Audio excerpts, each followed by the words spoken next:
Hi, and thanks for logging on to ohmygrief.com. I'm Steve Morrison. It's great to have the opportunity to share some thoughts again with you this week. This question today reads like this. Is it normal to feel like you're going crazy during grief? What a fantastic question. I think the short answer is yes, it's very normal. And I think one of the reasons why we can feel like we're going crazy is maybe two reasons I think off the top of my head. The first one is for a lot of people we haven't experienced grief before, or deep grief, and so therefore the emotions and the feelings and the manifestations physically that occur can take us off guard, and so we're like, man, what's going wrong with me? You know, am I going crazy? The second one is I wonder how much pressure is on us, or that we put on ourselves, or that the society puts on us, in the whole idea of how we're meant to grieve. And you know, are we meant to do the 5 stages of grief, and should we be going stage 1, 2, 3, 4 and 5? And what happens when we go from 5 to 2 and then back to 4 and maybe back up to 1? And what if we add a 6th and a 7th that wasn't part of the first 5? And so there's this whole idea of, but it doesn't fit my box of what grief should look like, or the box that I was taught should look like, or the box that I perceive I'm meant to be like, and so maybe I'm going crazy. I want to say to you today, that is not the truth. The truth is that every grief journey is as individual as you are, and as the fingerprints on your fingers. There's no right or wrong way.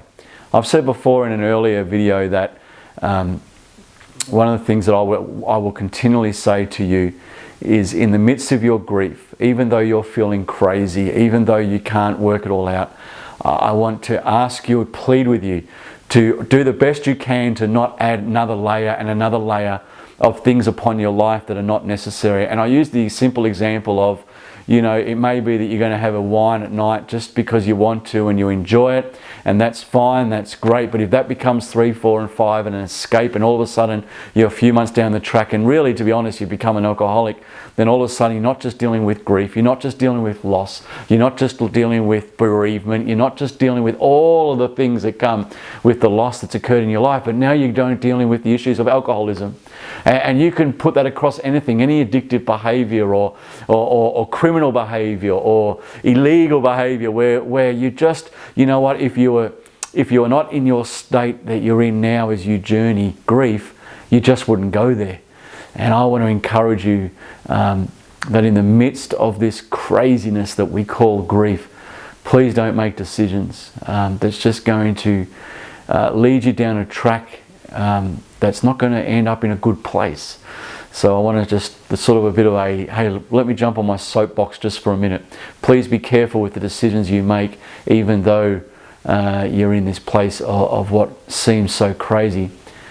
Grief manifests in so many different ways, physically, and you can read all about it in the literature, but headaches and nausea and digestive issues and bowel and the ache of the body and the you know, the migraines and the tiredness and the fatigue and so many things that come along. There's the obsessive thinking and remembering, the replaying of conversations and the replaying of issues and conflicts and that just don't stop, and seems to be no off button, and so we're going through all of that at night. And particularly I talk about, you know, the space of the dark night where things just seem to magnify so much more, and so it's a really dangerous place can be in those dark hours. And so again, I'd encourage you to be careful. In fact, I was talking to my brother about a different scenario just yesterday, and he said to me, you know, Steve, there's an old saying that says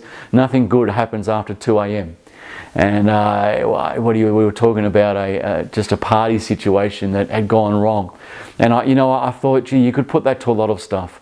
This whole idea that in the middle of the night, when our mind's racing, when our heart's pounding, you know, it can be a space that's a bit dangerous. So I want to encourage you again to be careful in those places. If you've got a history of behaviours that became really detrimental to you, then you need to be, I think, in the time of grief, you need to be hyper vigilant about it.